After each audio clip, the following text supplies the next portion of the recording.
ఒక ఆవిడకి మాటిమాటికి మైగ్రేన్ తలనొప్పి, టెన్షన్ తలనొప్పి వస్తుందండి. అబ్డామినల్ పెయిన్ కూడా వస్తుంది. ఆవిడకి అన్ని టెస్టులు చేస్తారండి. ఎంఆర్ఐ చేస్తారు, సిటీ స్కానింగ్ చేస్తారు, మోటోడి చేస్తారు, ఇంకోటి చేస్తారు.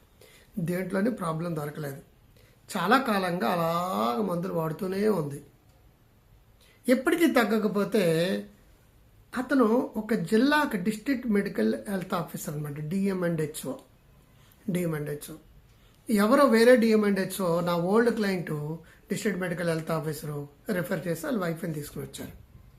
తమాషా ఏంటంటే ఆవిడకి చిన్నప్పటి నుంచి పడ్డ కొన్ని ప్రభావాలు ఉన్నాయి, అడ్జస్ట్మెంటల్ ప్రాబ్లమ్స్ ఉన్నాయి, ఆడపడితో ఇష్యూస్ ఉన్నాయి, అత్తగారితో ఇష్యూస్ ఉన్నాయి.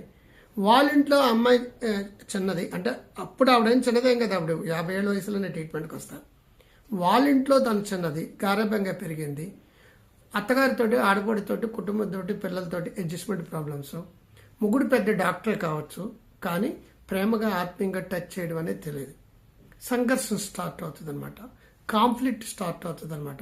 అనుకున్నతోటి జరుగుతున్నతోటి మధ్యలో సంఘర్షణ, శాండ్విచ్ అయిపోతాం. మామూలుగా ఫ్రాయిడ్ అని థియరీ ప్రకారం ఏమంటామంటే ఈగో, సూపర్ ఈగో అంటాం. ఆ థియరీస్ని ఇప్పుడు యాక్సెప్ట్ చేయడం లేదు, కానీ చెప్పడానికి ఈజీగా ఉంటుంది. ఈడ్ అంటదంటే అనుభవించే రాజా అంటుంది. తన ఎలా ఉండాలో, మొగుడు ఎలా ఉండాలో, తన కాపురం ఎలా ఉండాలో.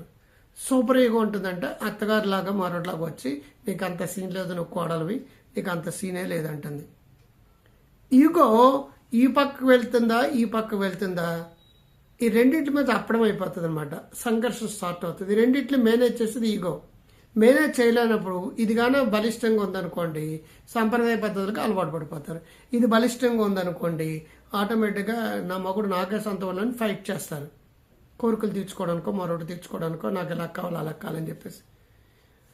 రెండిట్లకి మధ్యగాన సంఘర్షణ గురైనప్పుడు అంటే ఆ సంఘర్షణలోంచి ఒక జబ్బు రూపంలో కావచ్చు, అబ్రకదబ్బ రూపంలో కావచ్చు, అపరిచితుడు కావచ్చు, సుపరిచితుడు చరపరిచితుడిగా రావచ్చు, కడుపు నొప్పి అనొచ్చు, తలనొప్పి అనొచ్చు. కన్వర్షన్, ఎమోషన్ కన్వర్ట్ అయితే శారీరక సమస్య వస్తుంది. ఎమోషన్ని తట్టుకోలేకపోతే డిస్అసోసియేటెడ్ డిసార్డర్ అని ఒక క్యారెక్టర్ బయటకు వస్తుందండి. ఒక అమ్మవారు బయటకు వస్తారండి, ఒక అపరిచితుడు బయటకు కూడా వస్తాడండి, ఒక నాగకన్య బయటకు వస్తుందండి, చంద్రముఖి బయటకు వస్తుందండి. అది డిస్అసోసియేట్ అనమాట. ఇవన్నీ కూడా మెడికల్ సైన్స్లో మీకు సిమ్టమ్ ఏది ఉందో చూస్తారు. ఆ సిమ్టమ్ సంబంధించిన టెస్టులు చేస్తారు. ఆ టెస్టుల్లో ఏమీ దొరకకపోతే సిమ్టమాలజీ ప్రకారం మందులు రాసుకుంటూ పోతారు. టెంపరీగా నిద్రపడుతుంది, యాంగ్జైటీ వస్తుంది, ఆ మందులకు లావ్ అయిపోతుంటారు. దాంతో విపరీతమైన పెయిన్స్ వస్తాయి. అందరూ బాగుండాలి.